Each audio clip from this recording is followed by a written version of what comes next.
What's going on? Today I'm going to be showing you how to train with floor handles. I mean parallettes. I meant parallettes. Whether you're a complete beginner or even advanced, parallettes are extremely helpful for any athlete on their calisthenics journey.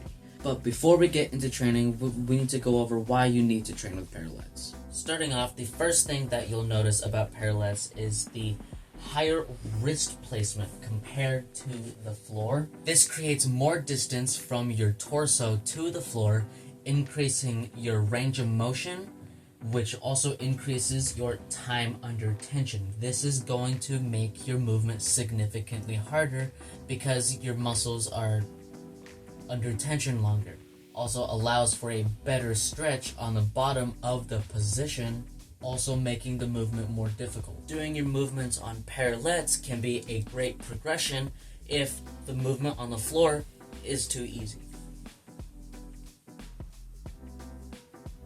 Another benefit of the higher wrist placement is that it allows for more breathing room between you and the floor.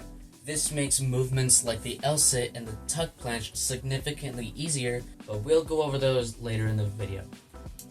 Another benefit to parallettes has to be the neutral and natural wrist placement that the bars allow. Unlike movements on the ground where they put your wrist at a disadvantageous position, disadvantageous? Advantageous, disadvantage, disadvantageous. Is that even a word? God, that is a word. And the spelling is horrendous.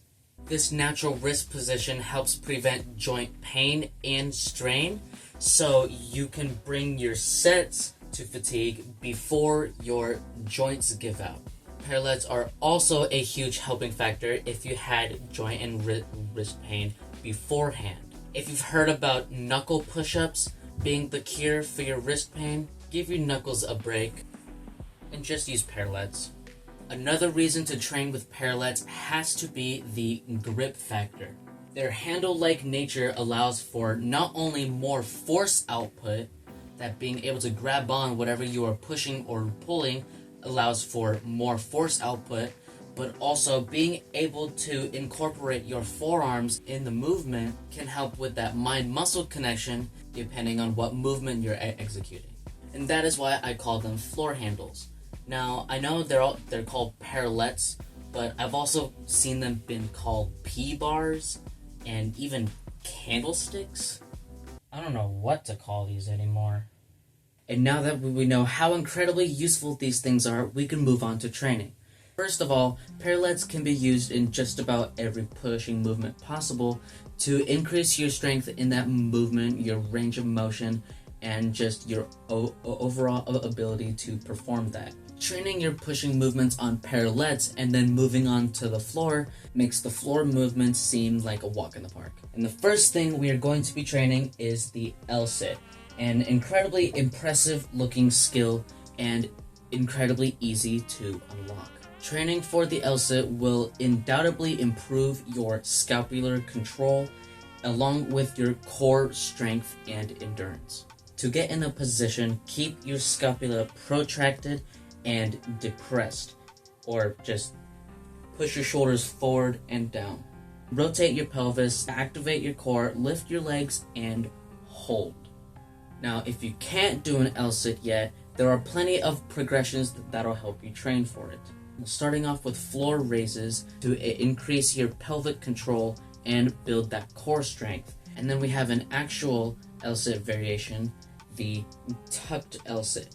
And then moving on, you can train for the one leg L-sit and then the full L-sit. And then once you're ready, you can move on to the floor. Shout out finger strength. Next, we have the handstand. What is more impressive than standing on your hands without even touching the floor? Some people don't know that it's actually easier for some people. You see, in a normal handstand where you would use your fingers in your palm or your forearm flexion and extension to balance, this places a lot of pressure on your wrists. But using your parallettes, you're not using your palm and your fingers, you are using your ulnar and radial deviation. To balance, it still takes some wrist strength, but it is mostly forearm strength from there. Overall, performing a handstand doesn't take a lot of strength to actually execute, but a lot of body control. Now, I'm not even perfect in a handstand, and I need to train it more often. I just don't have the time. Cue the clips of me inevitably failing.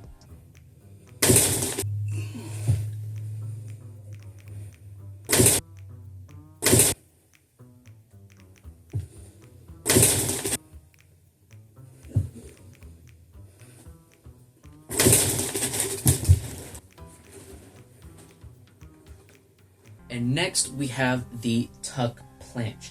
This movement is a lot harder than it looks, where you are essentially holding your entire body weight on straight arms. Now this is the first progression towards the full planche, which I cannot do, but performing this movement on parallettes makes it significantly easier. It gives you more breathing room between you and the floor, and it is a lot more forgivable than the floor. And with that greater distance between you and the floor, that more breathing room, that can allow for longer holds, so you have more time to perfect your form and gain more strength in that movement. One of the best movements for training for the tuck planche has to be the pseudo planche lean, increasing your scapula control, your shoulder strength, and your core engagement. Leaning as far as you can go, keeping strict form. If your form starts to falter, then you went too far. But if you can hold the position in good form, you're just there.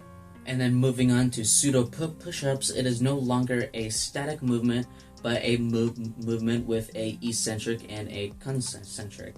Further increasing that shoulder strength, trying to keep your hands at your waist level. Then once we have built the scapular control and the shoulder strength, we can start moving on to the feet-assisted tuck planche. Trying to use your feet as little as possible, like little feathers. And then moving on to the one-leg assisted, and then finally the full tuck planche. Then once you are ready and you know that your wrists aren't going to snap, you can move on to the floor. Keep your wrists at a 45 to 90 degree angle, or else you are going to snap them. And there you have it, how to train with your parallettes. If you found this video helpful, feel free to leave a like, and if you want to see more content like this, feel free to subscribe. And speaking of, here's a recommended video right here.